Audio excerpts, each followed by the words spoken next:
Today's guide is on how to measure the strap width of your watch. So the first thing you're going to do is use these lugs here. And what we're going to do is measure the distance between each two of them. So if you have a digital caliper like this, it's just as simple as just opening it up and measuring. So this watch here will use 20mm straps. And you can see on the calipers here, we've got 20mm.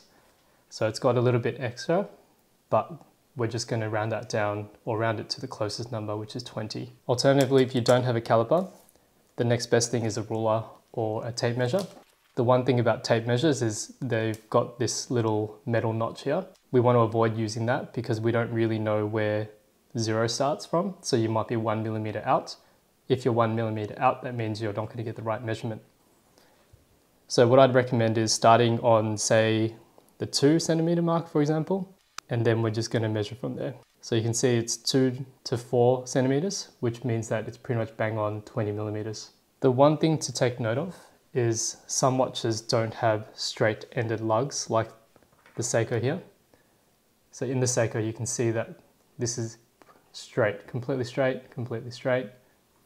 Whereas on a watch like the Galaxy Watch 5, it's not completely straight. You can see these are tapered. So what that means is you can't measure right at the top there. You need to make sure you're measuring right where the spring bar holes are. The Galaxy Watch 5 is a bit weird. It measures 19.9. So I've just measured where the spring bar holes are.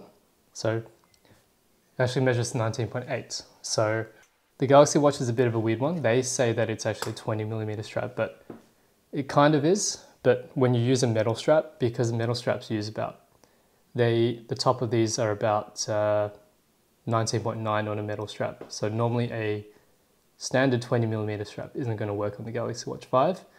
This is pretty much just one of the only watches that have weird sizing like that. But in most cases, most watches are just going to be as simple as doing this on a tape measure. And I'll put it a bit closer to the camera, but just making sure that the 0 or the digit there is exactly where you're starting. So there are also going to be other watches where they've got specialized lugs and they can't use standard watches. Those ones you can't measure the same way. For example, the Tissot PRX, they use 16mm straps or 14, I can't remember off the top of my head, and then they flare out to 26. So I'll put some pictures in the video.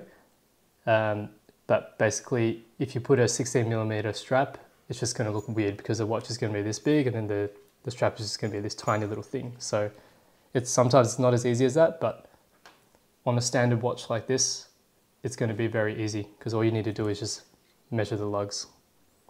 As simple as that.